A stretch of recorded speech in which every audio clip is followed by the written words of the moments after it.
Welcome back to the Blue Review. Greg Bergman, the big CY. And we got a sponsor. Blue Review is presented by Los Angeles International Airport, where changes are arriving daily to help reduce traffic, save travelers time, and transform the travel experience. And you're going to be coming back on into LAX pretty soon here.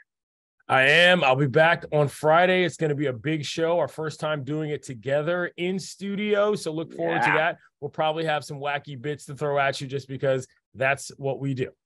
Yeah. Love it. You know? Hey, so that game last night. Yeah. What about Max Muncy? Dude, Max Muncy, let's read the line here. 3 for 3, 2 homers, including a grand slam. Also had a walk. That's 7 total RBIs, and he scored 2 runs. Max Muncy playing legit fat guy baseball. Not necessarily getting every ball on the ground. Base running, we'll see. But he's getting it out of the yard now and hitting the ball hard. I'm joking, but we all know how much he loves to play in San Francisco. That was the game this team needed on the season overall, in my opinion. Got things started lovely with Mookie. Urias looked great. This was the most complete game that the Los Angeles Dodgers have played this baseball season. Yeah, totally agree. And Mookie leading everything off. He talked about before the game that he thought his season so far had been trash. I mean, it wasn't trash in my opinion, but still, it wasn't for Mookie standards. It was. But Max Muncy after the game was talking to Kirsten Watson, who does all the the dugout stuff.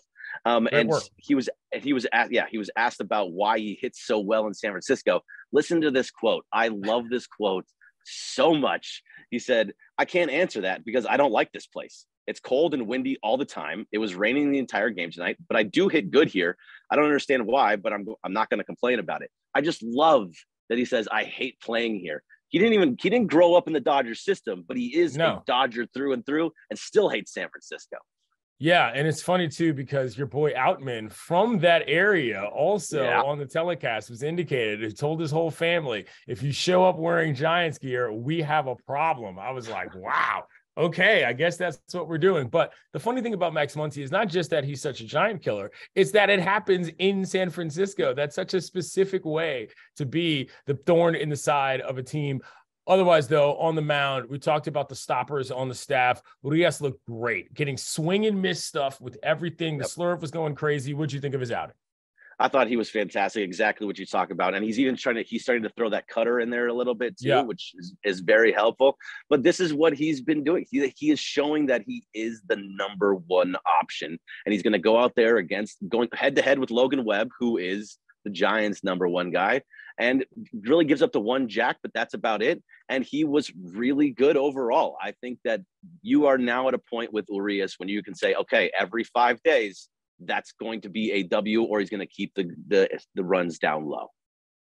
Look, that's the outing you wanted. That's the outing you needed. And it wasn't just the fact that it happened. Like you said, it's the way that it happened. He looked dominant at no point. And it's always great when you can get a guy up like that with the lead too. Don't ever devalue what that means from a morale standpoint. Leadoff homers are one thing for the runs. They're another thing for what a pitcher can work with and how he can approach things from a plate approach standpoint. So again, the Dodgers put together the game that you just needed them to have, especially coming off that disaster of an appearance, with the Snakes. That was bad news. So you're getting some division games back. You're generally getting back, into the form you want, and all around good night for the Dodgers. And now moving forward tonight, we got a game again up in San Francisco. Dustin May, your boy, the guy that you think is going to be the actual stopper for this team, going up against Alex Wood, former Dodger. The Dodgers tend to hit Alex Wood pretty well, actually, which is nice, maybe because they've seen him so many times throughout his career, but they do hit him pretty well. And I think what do you need to see from Dustin May today to really say, that's it, this is the number 2 dude? It's a colder weather situation, so I think velo is going to be a factor. Can he really get that arm moving the way that he normally does? Climate is not the biggest thing in pitching, but this early in the season, I still think about whether or not guys are really, really willing to let it loose the same way they would in a colder situation. Just a longer warm-up, probably a little more of a front end from a prep standpoint. But I'd like to see if he can dial it up, because as much as his movement matters, it matters because it's going that fast, and that's really what he butters his bread with. Yep. And if all those things happen, then you have a legitimate 1-2 at the top of the Dodgers rotation. And I think that's huge. All right. Well, thanks again to LAX. That'll do it for me. CY. Blue Review. Talk to you soon. See you guys.